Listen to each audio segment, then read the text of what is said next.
Welcome viewers, one labs के एक और ट्यूटोरियल के साथ हम हाजिर हैं। आज जो यूआई मैं आपके साथ डिस्कस करूंगी वो सैंपल कलेक्शन की यूआई है। फॉर एग्जांपल आपकी लैब पर कोई पेशेंट आया अपना टेस्ट करवाने के लिए, आप सबसे पहले क्या करेंगे, सैंपल कलेक्शन की यूआई पे जाएंगे, कलेक्ट सैंपल न्यू करेंगे तो ये स्क्रीन आपके सामने शो हो जाएगी। वैसे तो इस स्क्रीन पर कई सारे फीचर्स हैं, लेकिन कुछ मैं आपके साथ डिस्कस कर लेती हूँ। ये पेशेंट की रजिस्ट्रेशन करने में हेल्प करती है। ये पेशेंट के टेस्ट सैंपल का रिकॉर्ड एंटर करने में हेल्प करती है। थर्ड, ये पेशेंट का रीविजिट हैंडल करती है, यानी कि पेशेंट आपके पास पहले भी आया, उसका रिकॉर्ड आपने सेव किया हुआ है, वो दोबारा भी पेशेंट आपके पास आया तो आपको बार बार रिकॉर्ड सेव नहीं करना पड़ता, वो ऑटोमेटिकली लोड हो जाता है। ये सब चीज़ें मैं आपको डिटेल में बताऊंगी।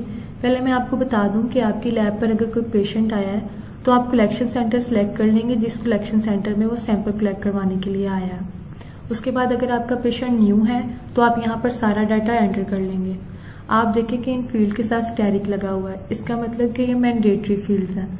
अगर आप चाहते हैं कि इनमें से कोई फील्ड जो है वो पर स्टैरिक ना लगा हो, वो अनमैंडेटरी फील्ड हो, तो हम आपके लिए वो भी कर सकते हैं। अगर आपका पेशेंट पहले से रजिस्टर है तो आप सर्च पेशेंट में जाएंगे, यहाँ पर आप नाम लिखेंगे पेशेंट का और सर्च करेंगे तो ये पेशेंट आपके सामने शो हो जाएगा। इसको आप यहाँ से सिलेक्ट करेंगे तो ये ऑटोमेटिकली डाटा आपके पास फिल हो जाएगा। आप इमीडिएटली फोटो भी ले सकते हैं पेशेंट की और अपलोड भी कर सकते हैं फोटो। इसका ये बेनिफिट है कि ये इनवॉइस पर भी फोटो शो होती है अगर पेशेंट चाहता है तो। अगर आप चाहते हैं कि पेशेंट की रिपोर्ट पर भी ये फोटो शो हो तो ये वहां पर भी शो हो जाती है। अब मैं आपको बता दूं कि अगर आपकी लैब में फिंगर स्कैनर है और पेशेंट न्यू आपके पास आया है तो आप उसकी फिंगर स्कैन करके उसका डाटा सारा इसमें सेव कर लेंगे और दोबारा पेशेंट रिविजिट करता है तो आप जस्ट फिंगर्स की स्कैन करेंगे और उसका डाटा यहाँ पर लोड हो जाएगा। जैसे मैं आपको करके बताती हूँ। ये देखिए, मैं अपनी फिंगर यहाँ पर स्कैन करूंगी आपके सामने और यहाँ पर देखिए मेरा सारा डाटा इसमें ऑटोमेटिकली लोड हो गया।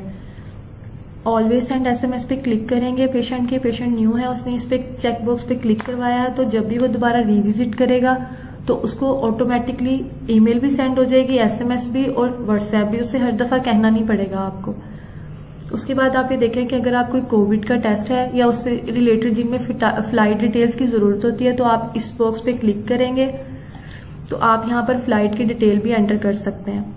इस लैब में एक पेशेंट आया अपना टेस्ट परफॉर्म करवाने के लिए तो आप क्या करेंगे, ऐड टेस्ट पे क्लिक करेंगे। ये आपके सामने एक एरर शो हो गया, please select a patient type, क्योंकि जब तक आप पेशेंट टाइप सिलेक्ट नहीं करेंगे आप टेस्ट ऐड नहीं कर सकते। फीमेल से रिलेटेड डिफरेंट टेस्ट है और मेल से रिलेटेड डिफरेंट टेस्ट है। जब तक आप पेशेंट टाइप सिलेक्ट नहीं करेंगे तो वो टेस्ट ऐड नहीं करने देगा आपको। अगर आप मेल सिलेक्ट करेंगे तो सिर्फ वो वाले टेस्ट होंगे जो मेल से एसोसिएट होंगे और अगर आप फीमेल सिलेक्ट करेंगे तो जस्ट वो वाले टेस्ट शो होंगे जो फीमेल से एसोसिएट होंगे। तो यहाँ से मैं आपके सामने पेशेंट टाइप सिलेक्ट कर लेती हूँ। मैंने यहाँ से फीमेल सिलेक्ट कर लिया। अब आप यहाँ से इसको क्रॉस कर दें। अब यहाँ पर आप ऐड टेस्ट करेंगे, देखें यहाँ पर आप टेस्ट ऐड कर सकते हैं। आप टेस्ट को कोड के थ्रू भी ऐड कर सकते हैं और टेस्ट को नेम के थ्रू भी ऐड कर सकते हैं। मैं आपके सामने यहाँ पर कोड के थ्रू टेस्ट ऐड कर रही हूँ।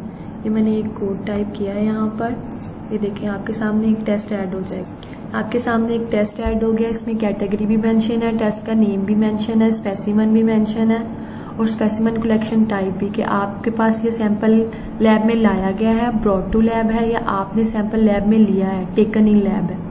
आप सैंपल का स्टेटस भी यहाँ पर मेंशन कर सकते हैं। अगर आप ये रिपोर्ट अर्जेंट करवाना चाहते हैं तो आप अर्जेंट पे क्लिक कर देंगे और अगर ये टेस्ट आपके पास अवेलेबल नहीं है और आप पेशेंट के लिए इसे आउटसोर्स करवाना चाहते हैं तो आप आउटसोर्स पे क्लिक कर देंगे।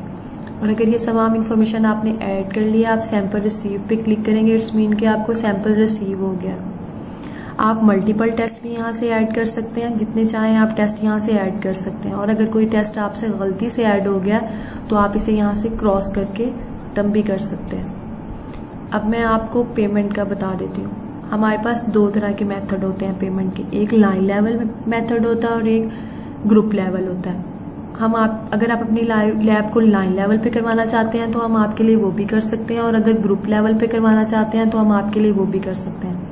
लाइन लेवल पे आप देखें, आप यहाँ पर पेमेंट कर सकते हैं और ग्रुप लेवल में ये देखें एक लैब मेरे पास बनी हुई है यहाँ पर।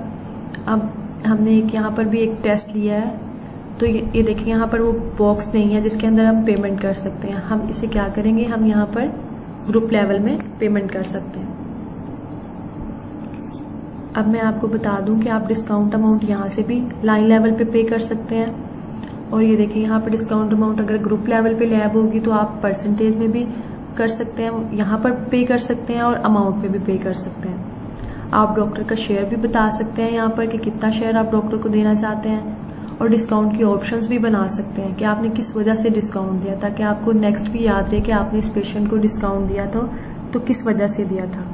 आप नोटिफिकेशन भी सेंड कर सकते हैं पेशेंट को भी और डॉक्टर को भी। आप उनका टाइम भी स्केड्यूल कर सकते हैं, कितने टाइम बाद आप नोटिफिकेशन सेंड करना चाहते हैं। इस पेज पर ये सारा काम करने के बाद आप इसको सेव करेंगे।